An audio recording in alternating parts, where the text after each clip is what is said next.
What makes a character terrifying? Perhaps they are large and have great strength, or maybe they are smart and calculating, always 5 steps ahead of their opponents, or perhaps they have a mysterious power that is beyond our understanding. These are all traits owned by the ones who terrify those around them. But a terrifying character trait I would like to discuss today is that of being relentless. Those described as being relentless could also be described as fierce, harsh, and merciless, but it is not a negative trait to possess. They are determined individuals persistent in their pursuit to accomplish something, whether that something be for good or evil, and it could be for either. Depending on their own personal goal, with their unrelenting approach they could either be an unwavering hero or a perpetual villain, but both could be equally terrifying to their own opposition. When you are relentless about something, you are never ending and unstoppable, not because you can't be stopped, but because you are never willing to stop.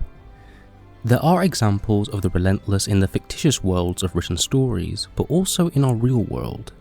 Yes, some are strong, some are fast, and some are smart, but the core trait each holds within them that pushes them beyond their goal and beyond those around them who strive for the same thing was their unceasing will to push forward. Whether being relentless was a talent they were born with or a talent they made bloom, they are unrelenting in what they desire to accomplish. And when you become so steadfast in your goals, you become terrifying. As when you combine being relentless with a purpose, there is nothing you can't do. And I think a perfect show to delve into and explore the trait of being relentless is one of my favourite animes, Haikyuu, a show full of those who hone their passion to become monsters. There are many characters in this show who possess this menacing character trait, Kageyama, Atsumu, Oikawa, just to name a few, but I would like to focus on perhaps the most terrifying monster of the show, Hinata Shoyo. With each ball he receives, point he scores, opponents he defeats, he gets a taste of the greatness he so desperately wants. He gets a taste of being the best at volleyball. But it is always only ever a taste, and afterwards he must seek another taste of this greatness. As a moment is just that, a moment, and Hinata must strive for that moment every time he plays. He is never satisfied, but it doesn't mean he is ungrateful. He loves every accomplishment he achieves, but realises that there is another summit to reach after this one. Because when the relentless stand at a mountain's peak and see the great view, they take it in, appreciate it, admire it, but then wonder whether even greater view could be and how they will climb that mountain to see that greater view. And we see Hinata climb his highest mountain and graduate from an unrelenting player to a relentless player in Season 4, when Hinata experiences his greatest setback. After overcoming so many challenges, such as defeating Seijo and Shiratorizawa, he isn't invited to the Miyagi first year's training camp. Now, most people would think that's fine. There are many other skilled players and I'm content with what I've accomplished. But Hinata doesn't think this way. Not being chosen burdens him. He wonders why not. Why is he being looked past? And he knows that he is missing out on an opportunity to further hone his craft under great tutelage, which would only serve to better his skills as a volleyball player, which is all he wants. Seeing Kageyama get chosen to train at the All Japan Youth Training Camp further burns Shoyo, as Kageyama, someone harbouring the same fire within him for the sport, is continuing ahead while Hinata was stuck where he was. Hinata couldn't accept this, so snuck into Washijo's camp. While reckless to others, this was completely reasonable in Hinata's mind as it was important in reaching his goals. And thus begins the ball boy arc. When given the job of a ball boy, with no food or lodging, most would turn and leave, but Hinata stays as he sees an opportunity to learn, grow and improve himself, even if it may be a slim chance of doing so. But spending his time here as a ball boy, it's not long until anxiety begins to fester within the young decoy. An anxiety that is fueled by the words of Washijo, Kageyama and Ushijima. Hinata feels stuck, and no one else seems to be.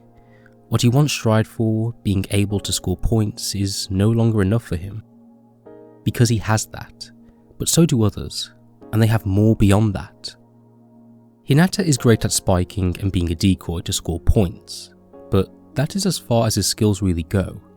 And the reason these skills work out so well for him most of the time is due to his reliance on teammates such as Kageyama, as said by Washijo.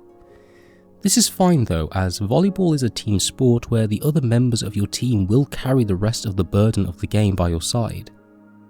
But this isn't enough for Hinata. He doesn't even take that reasoning into account. He doesn't just want to be an amazing decoy or a great spiker. Having strong wings is no longer enough for Shoyo. He understands his receives are flawed, as his defense isn't the best, how he can't set and barely serve, and he wants to rectify that because he wants to be the best at all of it. It isn't enough for him to fill his role on the court. Being an important member isn't enough. Being a great volleyball player isn't enough. Being the best spiker isn't enough. Being the best decoy isn't enough. All he wants is to be the best volleyball player. And right now he's not that. And for a brief moment as a ball boy, he can't see himself being that. The embarrassing situation he's in, being a ball boy for the people he's beaten, while Washijo constantly berates him, is another layer on top of this anxiety which doesn't help. And in a moment of doubt, when the negative thoughts swarm his mind, Hinata buries himself and begins to wonder, what is he doing?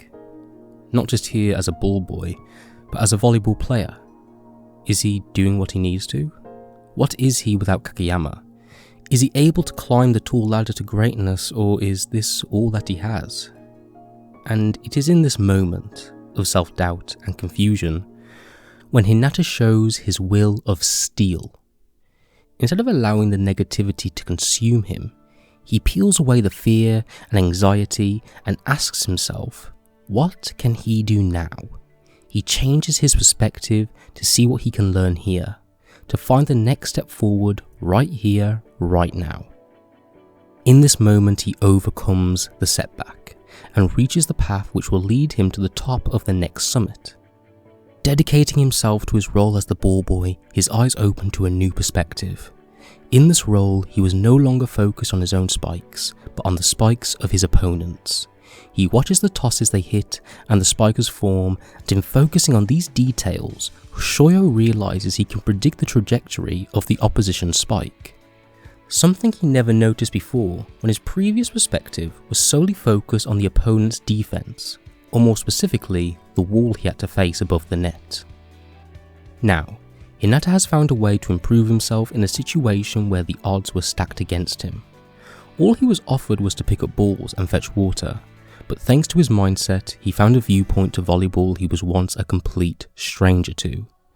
So he continues his role with more intensity and determination, transforming beyond that of a ball boy and into a receiver. Progress begins to be made.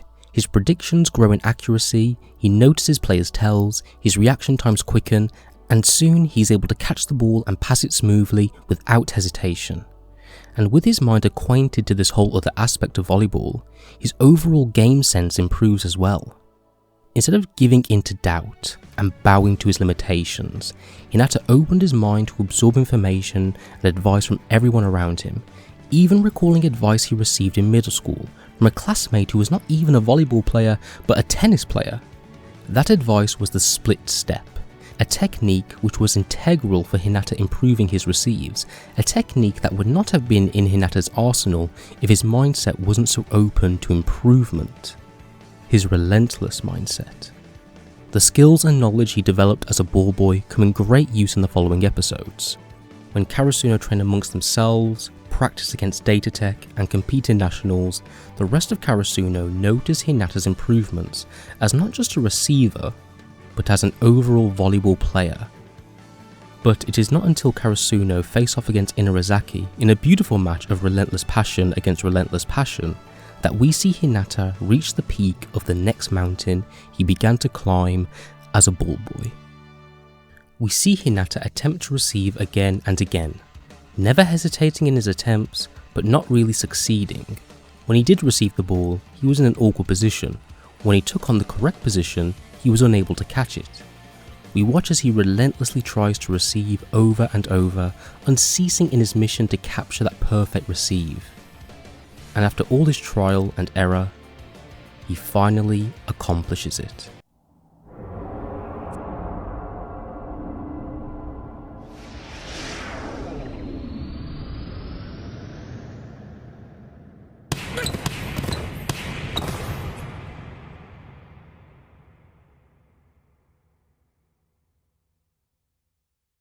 For a long time, Hinata's desire was to score points.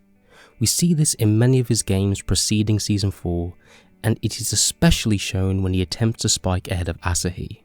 But as a ball boy, he learns that stopping the other team's scoring points is just as important, and when he finally does receive a volleyball, he learns it can be just as exhilarating also. Hinata is not relentless because he stubbornly pushes forward until something gives way. He is relentless because he is willing to put his pride aside to learn and adapt. He is willing to look himself in the mirror and recognise what he must change and improve, and for that he is relentless, because the largest hurdle he could face as a human being, he was able to overcome, which was himself. Just because you are relentless doesn't mean you don't have doubts, or even moments when you wonder if you can't actually do it. What makes the relentless terrifying is that they overcome it. They don't stop, they are unwilling to stop, and with every setback they recover from, they return even stronger than before. Every single time.